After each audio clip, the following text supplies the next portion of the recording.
We begin with our chief national correspondent, Matt Gutman, with the excruciating scenes playing out in those southern villages and how this conflict has unified what was once a very divided country. Israel at war after the deadliest attack on the Jewish people since the Holocaust. The conflict now shifting from the ground to the air. As we journey from town to town across Israel's war-ravaged south, the horrific death toll is mounting. The elderly, women, children, soldiers, no one spared from Hamas's brutality. And as hundreds of thousands of Israelis get called up to fight, for these southern Israeli towns and villages, the sheer terror of war is everywhere. Our team was caught in the middle in Ashkelon, just a few miles north of Gaza. Above us, you can see so many streaks of smoke crisscrossing the sky. Now the sirens.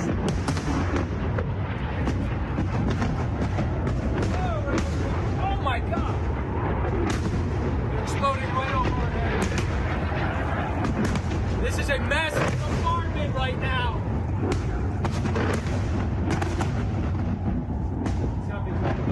Now the sirens are going off.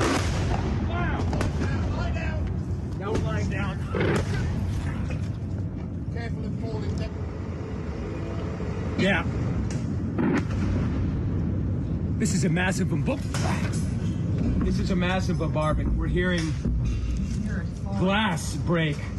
I think that's from. These are pieces from the rockets that are actually falling from the sky right now. Those are the shreds from the intercepts or the rockets that blew them up, and you can hear them tinkling down as they begin to drop all over. I've never heard that before. Do you hear all that tinkling?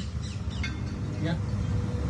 That's pieces of metal falling from the sky from the exploding interceptors and I guess the rockets that they've hit. We scrambled to put on our flak jackets. Just a few hundred yards away, we find the aftermath of a Hamas rocket. This is what people go through here every single day. This is why this town is a ghost town. Everything in Israel is a ghost town because of that. It has been incessant. We run to a bomb shelter nearby where we find terrified families huddled in the darkness. She's saying we're okay to tolerate this. As long as there is no Hamas, there's no Hezbollah. She said that there are disabled people upstairs that can't get down. It is very hot and stifling in here, she says. And this is the only light they have. וכמה זמן אתם פה? מיום שבת. כאילו כל הזמן פה? כל הזמן פה. She said from Saturday, they're here pretty much the entire time. Finally, we meet the former head of security for the town. Good to see you. Hi. They lost every shade of humanity. Even animals don't do that. In the eyes of the Israelis, it shattered every option, every possibility that we had for a normal life near this identity. Now we understand as a country that if we want to exist, there is no place for Hamas. We are not saying Gaza. We don't aim, Israelis never aim to annihilation of people, but definitely we have to erase Hamas.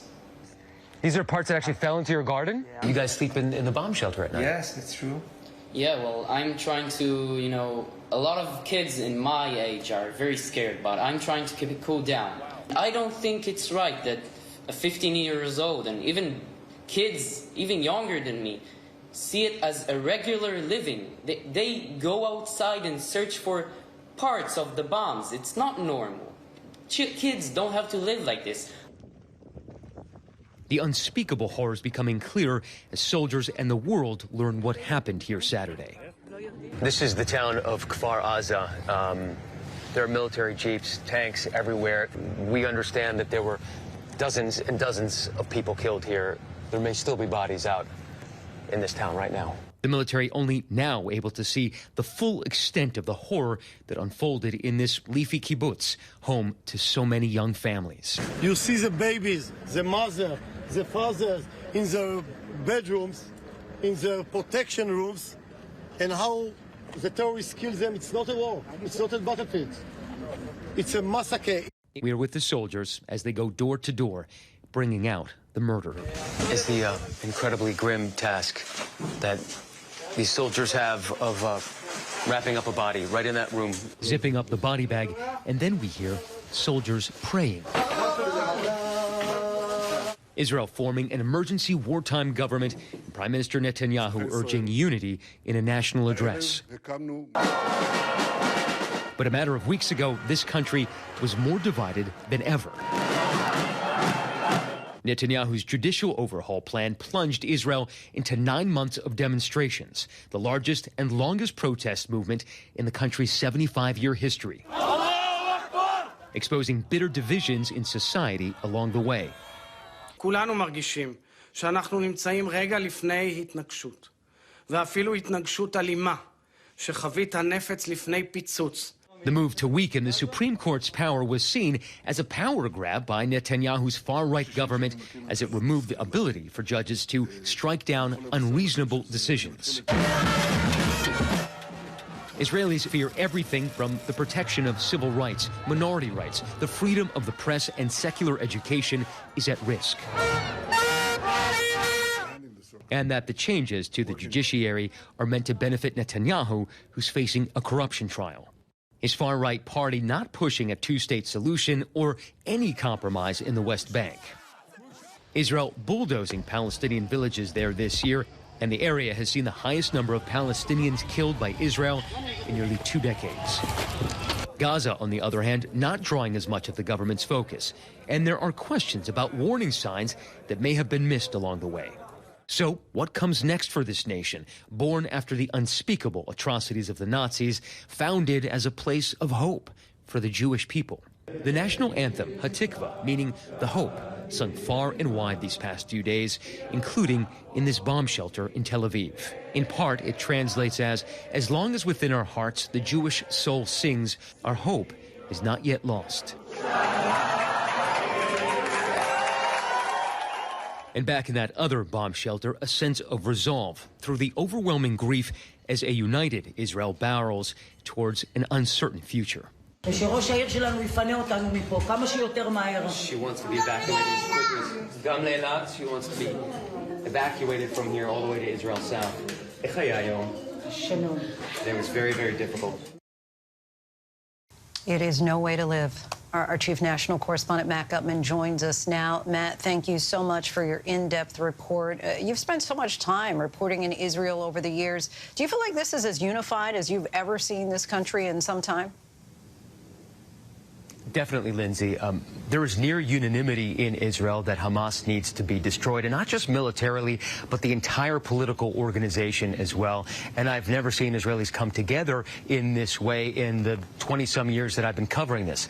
But it is temporary. Once this war or conflict is over, there is going to be a reckoning. People are going to want to know why so many warning signs were missed, how the intelligence was in the dark about what Hamas had been planning for many months, and how the military failed to respond quickly enough, and how the political echelon, including Prime Minister Benjamin Netanyahu, led them down this path. That reckoning will eventually happen, Lindsay. Yeah, well, ultimately, and interesting to see that unity right behind you, flashing between the American flag and Israeli flag.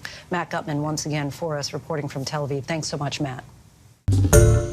Hi, everyone. George Stephanopoulos here. Thanks for checking out the ABC News YouTube channel. If you'd like to get more videos, show highlights, and watch live event coverage, click on the right over here to subscribe to our channel. And don't forget to download the ABC News app for breaking news alerts. Thanks for watching.